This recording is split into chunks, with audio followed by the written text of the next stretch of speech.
Rocket barrages by Iran-backed Lebanese armed group Hezbollah triggered sirens across northern Israel overnight and early Sunday morning. Israel's army said in a statement its forces intercepted the projectiles, while it also intensified its attacks in Lebanon. The Middle East is bracing for further escalation, as Iran's foreign minister warned in a social media post on Sunday that, quote, "We have no red lines in defending our people and interests."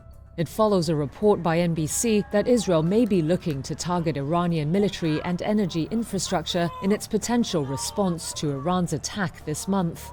NBC was citing unidentified U.S. officials in its report. Israel's defense minister has said the country will hit Iran back in a lethal, precise and surprising way.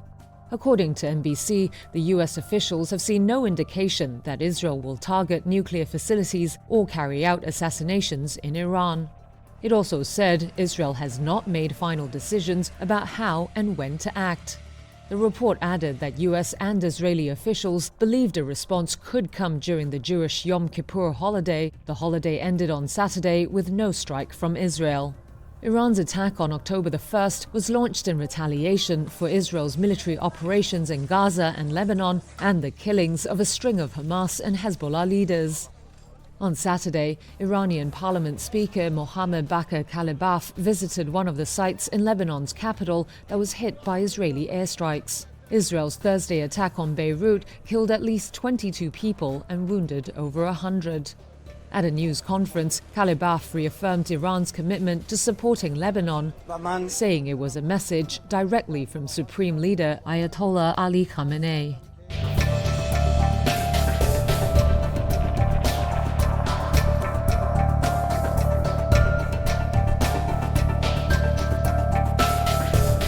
Mr. Secretary General, get the UNIFIL forces out of harm's way. It should be done right now, immediately. Israeli Prime Minister Benjamin Netanyahu on Sunday called on the United Nations to pull its peacekeeping forces, a mission called UNIFIL, back from combat areas in Lebanon. The UN peacekeeping mission is facing new pressure as Israeli forces ramp up air and ground operations against Iranian-backed Hezbollah fighters who have fired rockets and artillery into northern Israel for more than a year. Israel has claimed Hezbollah fighters operate close to UNIFIL bases, using the peacekeeping force as human shields. Hezbollah has denied those accusations. The UN has accused Israel of harassing and threatening their forces in recent days. And on Sunday, the world body claimed Israeli tanks had burst through the gates of a UNIFIL base. Netanyahu apologized for the harm done to UNIFIL and said the safest thing for the peacekeeping force was to withdraw. But the potential harm to the international mission has prompted criticism of Israel from some of its allies. At an EU summit last week, Italian Prime Minister Giorgia Meloni said 2 bases housing Italian soldiers serving with UNIFIL were hit by Israeli fire. Italy has more than 1,000 troops in the 10,000-strong UNIFIL force, making it one of the biggest contributors of personnel. Her government said Meloni spoke to Netanyahu on Sunday, denouncing what she called the, quote, unacceptable Israeli attacks. She was not the only one in Rome to speak up for UNIFIL. Pope Francis, in his Sunday address, asked that the peacekeeping force of the United Nations be respected.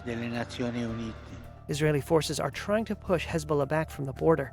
In a video released on Sunday, Israeli Defense Minister Yoav Gallant toured villages the army said it had captured. And he vowed Hezbollah would not be allowed to return. Video released by the Israeli army purported to show a captured Hezbollah fighter who had been hiding in an underground tunnel. Israel's operation in Lebanon has exacted a heavy toll. This was the scene of destruction in the southern Lebanese city of Nabatea, following an Israeli strike on Saturday.